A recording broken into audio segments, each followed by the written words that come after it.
Hello internet users, and welcome back to another video. Pokemon is a series that I've been playing for most of my life, so as you might expect, I've become aware of several glitches and mistakes across all of its different games and generations. If you're even a little bit familiar with this channel, then you know that I like to showcase how some of these oversights can cause some absolutely game-breaking situations. However, as much as I like talking about these, most of the time, I only get to focus on the larger, sometimes more complicated glitches. Something that I really want the chance to discuss more of is the long list of smaller and lesser known problems. These are the glitches that can hardly be used to benefit the player, and aren't capable of destroying the save file. These are all nothing but odd pieces of trivia that are often forgotten about and hardly even noticed by the average player. I've previously made an entire video on this topic for Gen 1, but for today's video, I wanted to discuss another generation that also has several glitches all over the place. In no particular order, here's my list of broken things you can find in Pokemon Generation 3. Number 1, the Pokemon with the wrong name.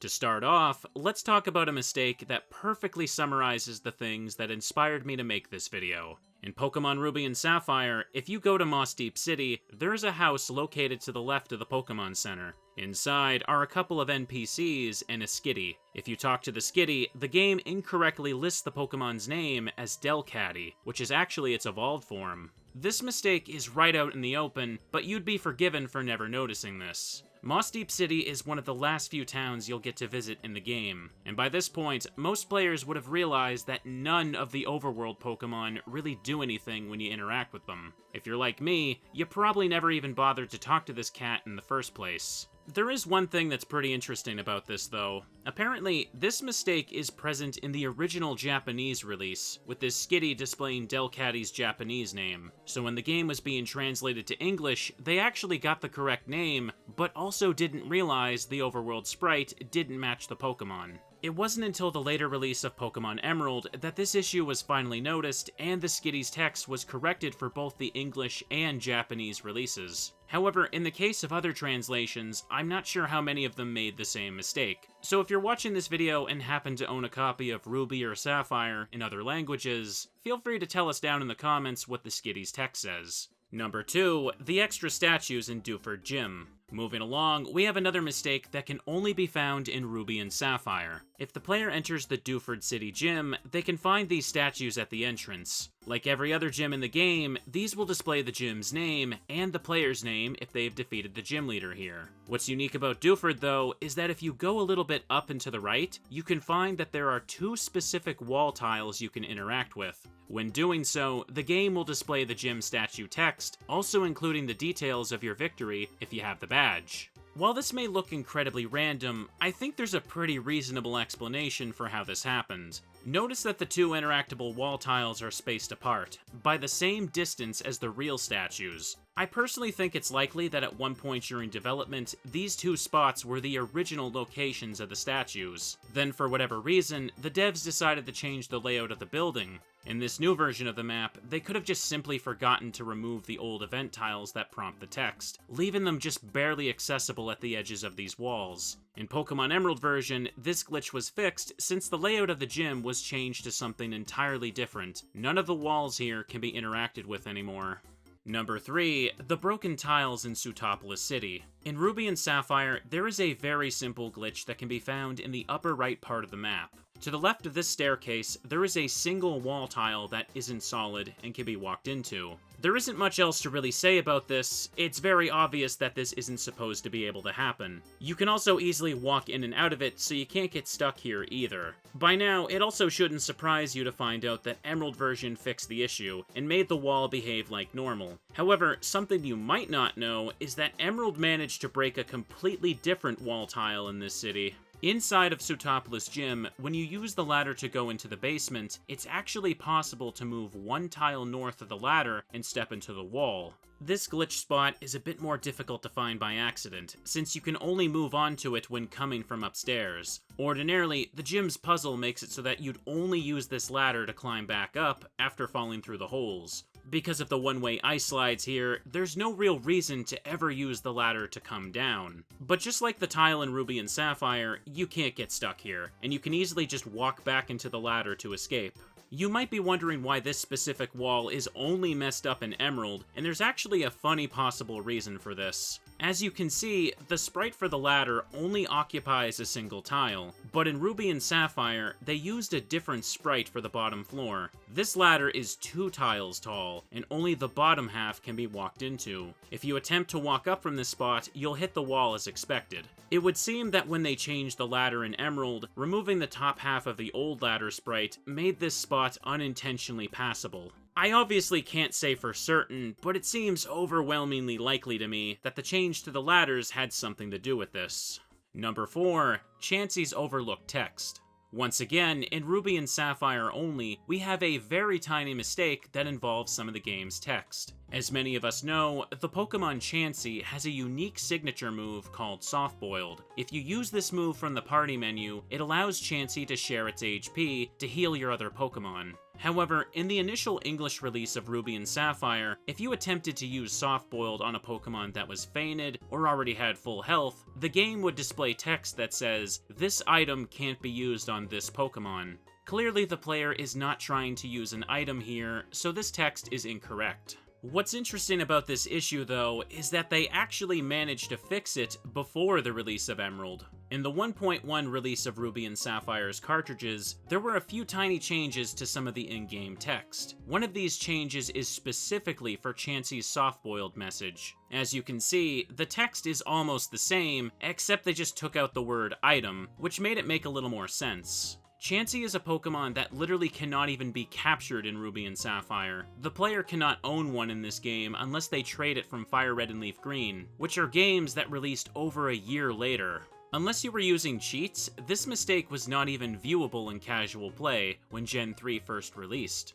Number 5. Mawile's wrong Pokedex entry. While we're on the subject of text mistakes, there is a very infamous one in Gen 3 involving Mawile. In the 1.0 release of Pokemon Ruby, you can see that Mawile's name is spelled incorrectly here with an H in the middle. Just like the Chansey text, this issue was corrected in the 1.1 revision. If you're wondering, Pokemon Sapphire uses a completely different entry for Mawile, so that's why this typo can only exist in early copies of Ruby. Given how Mawile's name is pronounced, you can see why someone could type it that way and other people would fail to spot the mistake. In fact, I wonder how many of you even noticed that I intentionally misspelled Mawile this way when I showed the title card for the segment. Either way, this appears to have been the only instance in the entire generation where the Pokedex makes a mistake like this. Number 6. The Poke Mart worker in Oldale.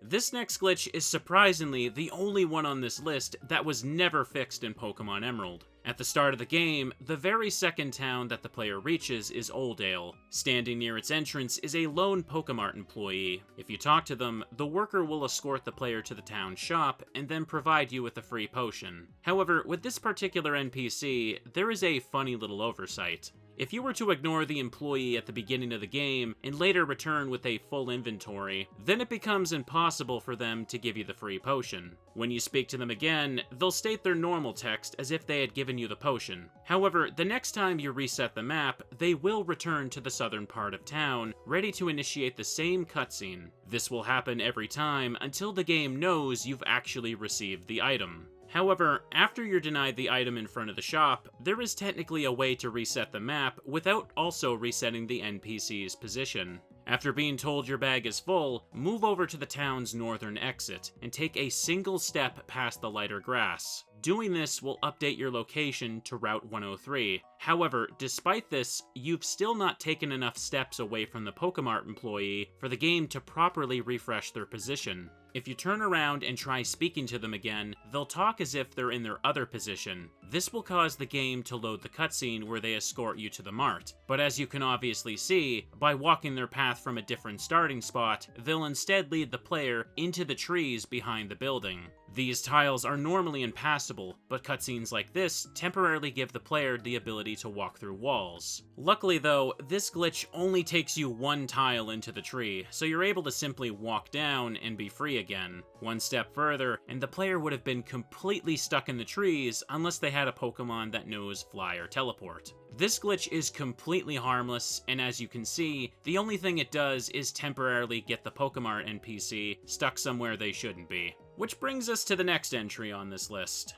Number 7. Trainers walking through walls. In Ruby and Sapphire only, there are 3 trainers in the game that are able to notice you in their line of sight when they really shouldn't be able to. Our first example is the gentleman on Route 121. If you pick up the item you see here and stand on the spot it occupied, you'll notice that the gentleman can still see you when he looks down. This will cause him to approach you, ignoring the fence tile between the both of you. He will battle you like normal and remain on this spot until you reset the map. The same thing happens with the other trainers that are affected by this glitch. The next NPC that can do something similar is the Aroma Lady on Route 118. If you stand over here and let her look to the left, she'll be able to spot you and walk past the ledge tile as if it weren't there. The last and most entertaining trainer that can do this is the tuber on board the abandoned ship. When entering the ship, you can stand along the left side of this wall here. On the other map, you can see the tuber running around. When he reaches a certain point, he'll be able to technically see you, and then walk into the black void that separates the 2 maps. For whatever reason, all 3 of these trainers were given a longer line of sight, and it wasn't noticed that this causes them to essentially walk through walls if they spot you from certain positions. It also goes without saying by now, but Emerald completely fixed this issue, and the trainers can no longer do this in that game.